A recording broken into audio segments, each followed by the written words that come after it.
Hello everyone, आज हम इस वीडियो में हिंदी पेडागोजी के क्वेश्चन देखेंगे।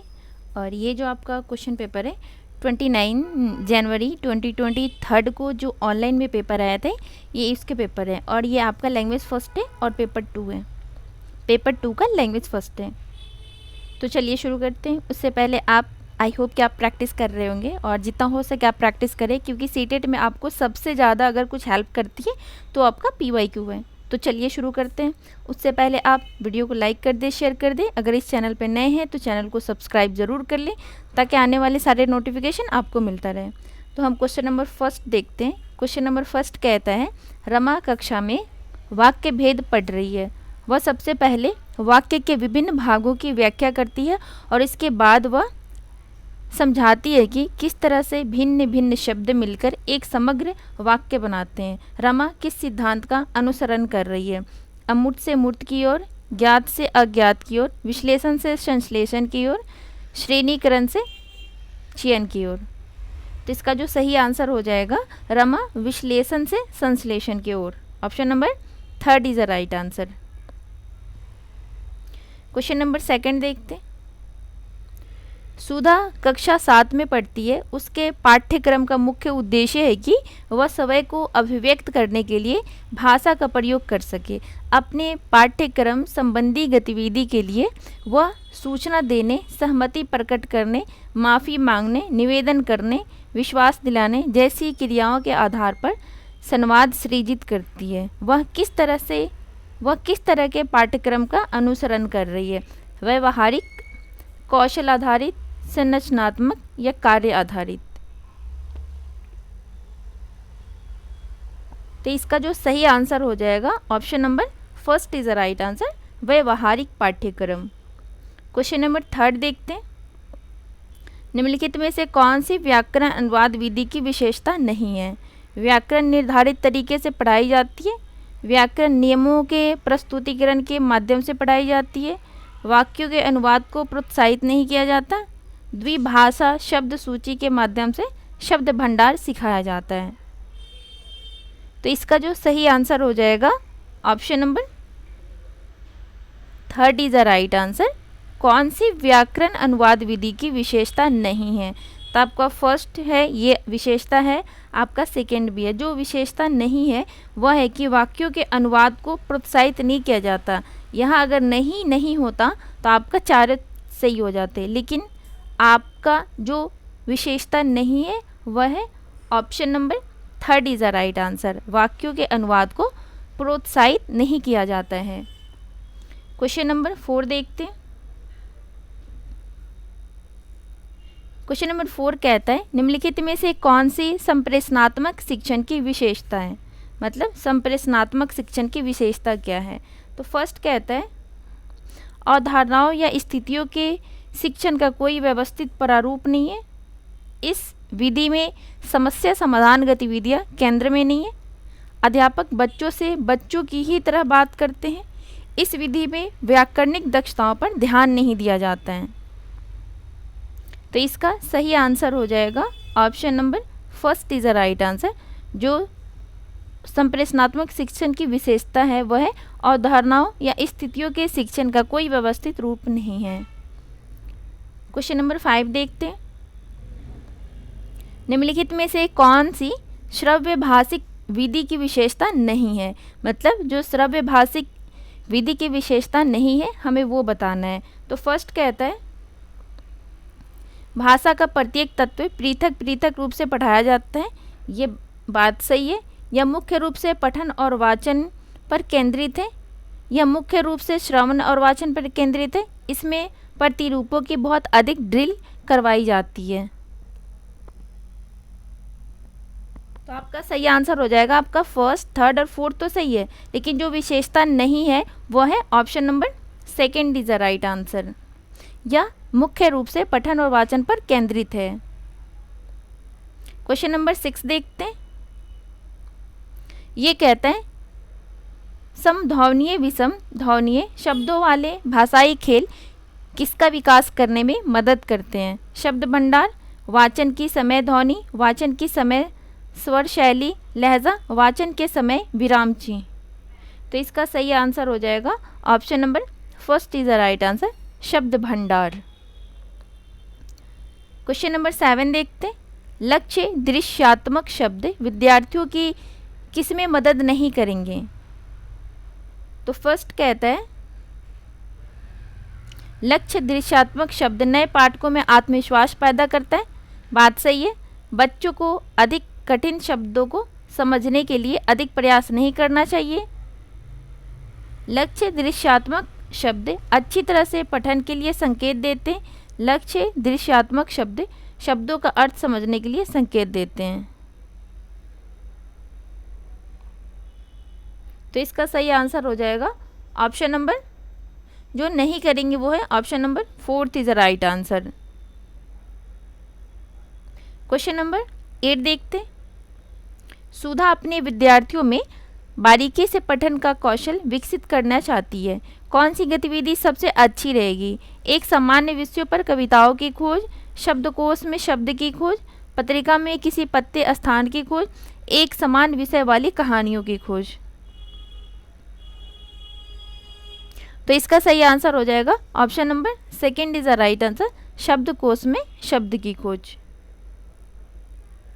क्वेश्चन नंबर 9 देखते हैं। मुहावरों, लोकोक्तियों, वाक्य रचनाओं का ज्ञान विद्यार्थियों की किस बात में मदद नहीं करेगा? शब्द भंडार का विकास,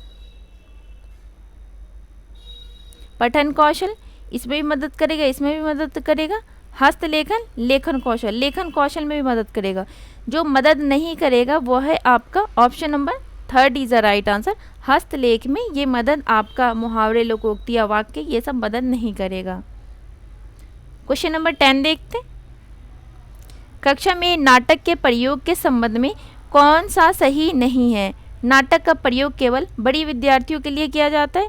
नाटकों का प्रयोग करके विभिन्न स्तरों पर विद्यार्थियों के पठन, लेखन, श्रवण और वाचन का विकास किया जा सकता है।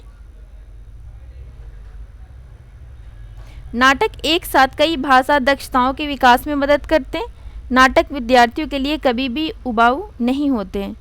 तो इसका सही आंसर हो जाएगा option number 1 is the right answer.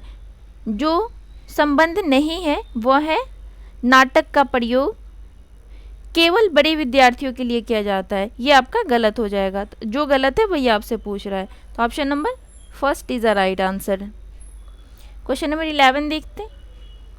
भाषा की कक्षा में सूचना संप्रेषण तकनीकी का प्रयोग किस में मदद करता है?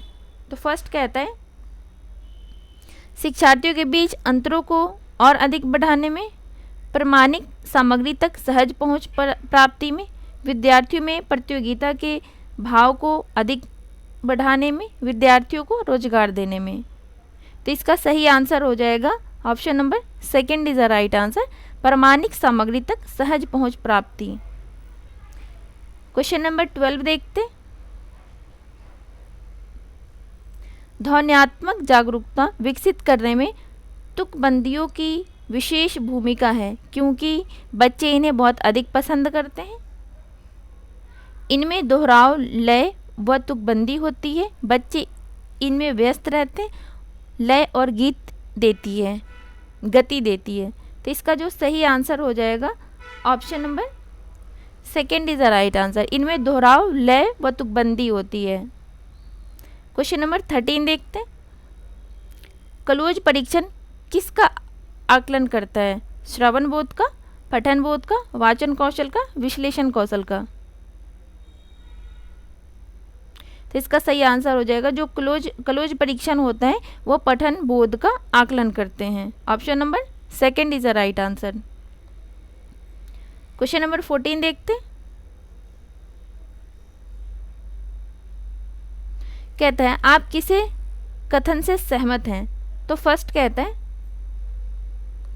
लेखन प्रक्रिया शिक्षण के समय अध्यापक को वर्तनी की गलतियों की अनदेखी करनी चाहिए। लेखन प्रक्रिया शिक्षण के समय अध्यापक को वर्तनियों की गलतियों की अनदेखी नहीं करनी चाहिए। लेखन प्रक्रिया शिक्षण के समय अध्यापक को इस बात की अनदेखी करनी चाहिए कि विद्यार्थियों ने अपनी कॉपी में बहुत अधिक हाशिए मार्जिन नहीं छोड़ा है। लेखन प्रक्रिया शिक्षण के समय अध्यापक को हस्तलेख की अनदेखी करनी चाहिए। तो इसका सही आंसर हो जाएगा, किस कथन से सहमत हैं, वो हो जाएगा आपका option number first is the right answer. लेखन प्रक्रिया शिक्षण के समय अध्यापक को वर्तनी की गलतियों की अनदेखी करनी चाहिए, क्योंकि वो छोटे बच्चे होते और उनकी वर्तनी में थोड़ी बहुत गलतियां हो जाती हैं। क्वेश्चन नंबर 15 देखते हैं। ये कहता है भाषा की कक्षा में मानचित्र का उपयोग किस लिए किया जा सकता है? विद्यार्थियों को दिशा ज्ञान देना सिखाने के लिए, विद्यार्थियों को नम्रता से बोलना सिखाने के लिए, विद्यार्थियों को सही तरीके से लिखना सिखाने के लिए, विद्यार्थियों को ध्यानपूर्वक सुनना सिखाने के लिए। तो इसका सही आंसर हो जाएगा option number first is the right answer, विद्यार्थियों को दिशा ज्ञान देना सिखाने के लिए। तो आपका लैंग्वेज फर्स्ट का पैडागोजी कंप्लीट हो गया। अब हम चलते हैं लैंग्वेज सेकंड पे। अब यहाँ से आपका लैंग्वेज सेकंड का पैडागोजी शुरू होता है। क्वेश्चन नंबर फर्स्ट कहता है रीमा ने एक सांप के बारे में अपने विद्यार्थियों को एक कहानी सुनाई। कहानी सुनाने के बाद उसने अपने विद्यार्थियों से कहा, आप कल्पना करिए आप सांप हैं, आप सोचिए कि आपके साथ क्या होगा। इस गतिविधि के माध्यम से रीमा विद्यार्थियों को क्या करवाना चाह रही है? व्याकरण की बेहतर समझ, कल्पनाशीलता और रचनात्मक का पोषण, भाषा की बेहतर समझ, बहुसर्जक पाठक।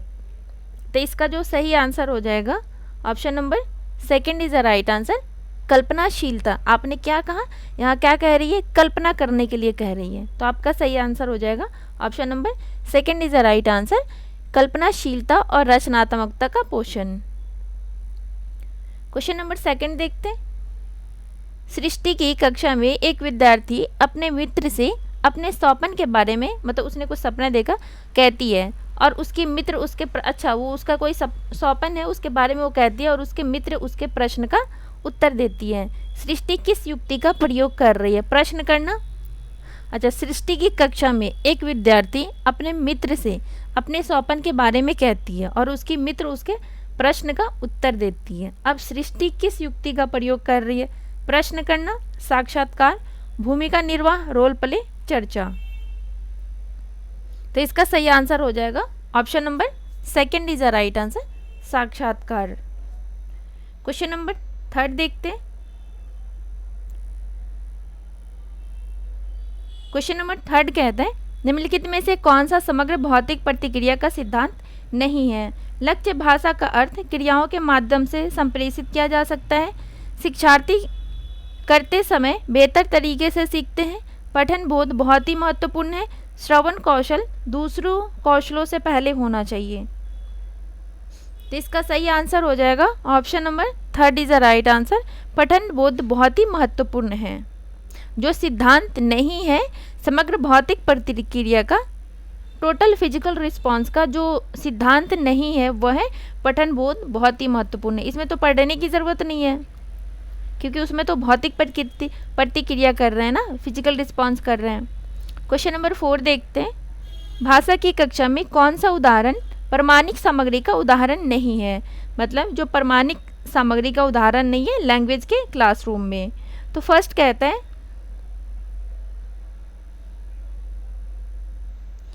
भोजनालय की भोजन तालिका, मेन्यू कार्ड, गीत के बोल, नौकरी हेतु विज्ञापन, अंग्रेजी की पाठ्य पुस्तक। तो जो नहीं है वह है हिंदी भाषा में अंग्रेजी की पाठ्य पुस्तक क्या कर रही है? तो option number 4 is the right answer, ये उदाहरण नहीं है। क्वेश्चन नंबर 5 देखते हैं। मनु भाषा की नई अध्यापिका है, उसे किस पर ध्यान केंद्रित नहीं करना चाहिए? कार्यपत्र को, वर्कशीट का अभ्यास, विद्यार्थियों को समय को अभिव्यक्त करने का अवसर देना, ये बिल्कुल देना चाहिए। विद्यार्थियों को प्रतिदिन पठन के अवसर देना, ये भी देना चाहिए। विद्यार्थियों को शब्द संपदा कंठस्थ, यहाँ याद करना कंठस्थ करना ये आपका गलत हो जाता है।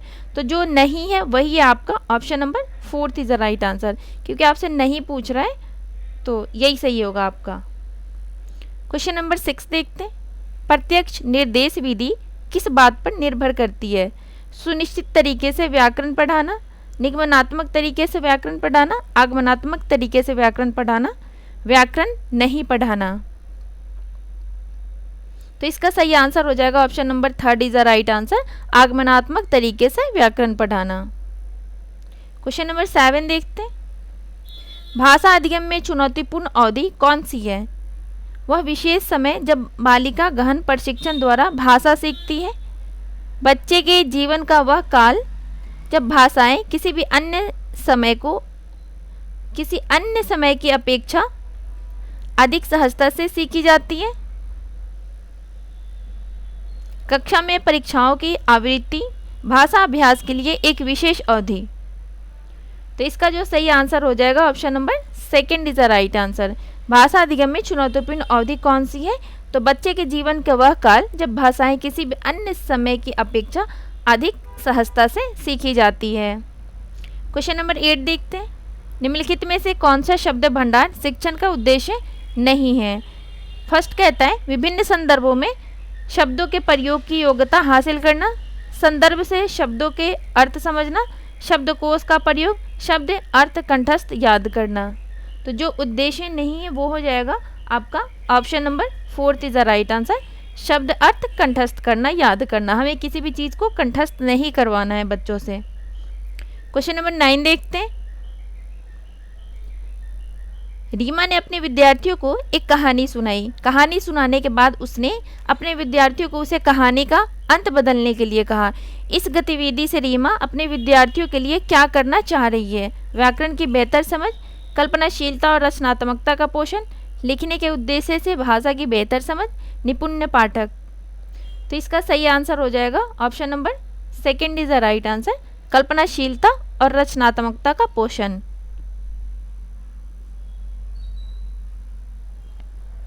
क्वेश्चन नंबर 10 देखते हैं। सुजाता चाहती है कि उसके विद्यार्थी शब्दों को सही वर्तनी लिखें।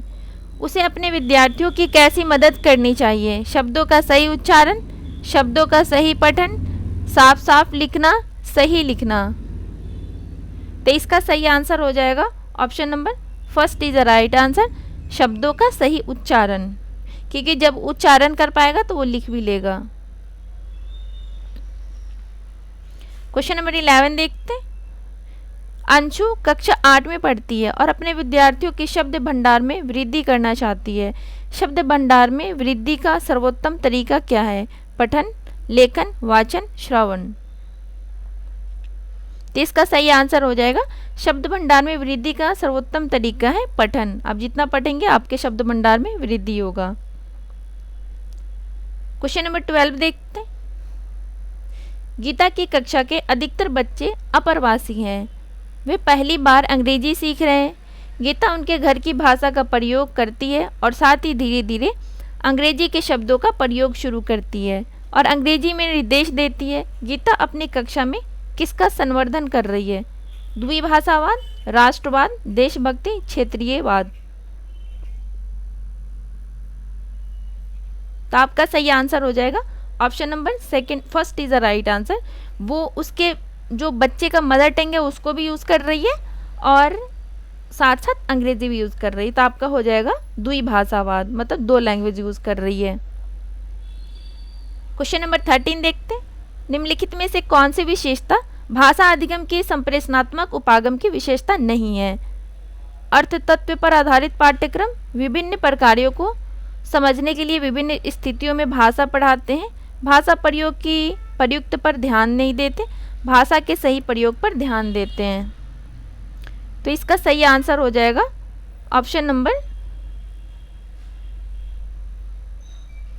3 इज द राइट आंसर। भाषा प्रयोग की प्रयुक्तता पर ध्यान नहीं देते हैं, जो विशेषता नहीं है वो आपका 3rd है। क्वेश्चन नंबर 14 देखते हैं। निम्नलिखित में से कौन सी विशेषता व्याकरण अनुवाद विधि की विशेषता नहीं है? जो विशेषता नहीं है वह है आपका, देखते हैं। फर्स्ट कहता है शब्द भंडार द्विभाषिक सूची के माध्यम से सिखाया जाता है। क्या ये बात सही है? भाषा की सटीकता को बहुत महत्व दिया जाता है। तो आपका फर्स्ट भी सही है, सेकंड भी सही है, लेकिन जो सही नहीं है हमें वो बताना है। 3rd कहता है भाषा अधिगम का तात्पर्य शब्दों का अधिगम, महान लेखकों के लंबे लंबे लेखन को पाठ्य सामग्री के रूप में लिया जाता है। तो आपका जो विशेषता नहीं है वो है आपका option number 3 is the right answer. भाषा अधिगम का तात्पर्य शब्दों का अधिगम है। आज का लास्ट क्वेश्चन नंबर 15 देखते हैं। ये कहता है मिनी चाहती है कि उसके विद्यार्थी अपने पठन सामग्री का सारांश जान लें। उसे किस पठन सामग्री का प्रयोग नहीं करना चाहिए, मतलब जो नहीं करना चाहिए हमें वो बताना है। तो फर्स्ट कहता है समाचार पत्र के आलेख करना चाहिए इसका प्रयोग, पत्रिका का आलेख ये भी करना चाहिए, शोध लेख ये भी करना चाहिए। जो नहीं करना चाहिए option number 4 is the right answer, शब्दकोश। तो इस वीडियो में हमने टोटल 30 क्वेश्चन करे हैं हिंदी पेडागोजी के। आई होप कि आपको ये वीडियो पसंद आएगी और आप इस वीडियो को जरूर देखें, जितना हो सके आप प्रैक्टिस जरूर करें। मिलता है आपसे नेक्स्ट वीडियो में। वीडियो को लाइक कर दे, शेयर कर दे, चैनल पे नए हैं तो चैनल को सब्सक्राइब जरूर कर लें। Thank you.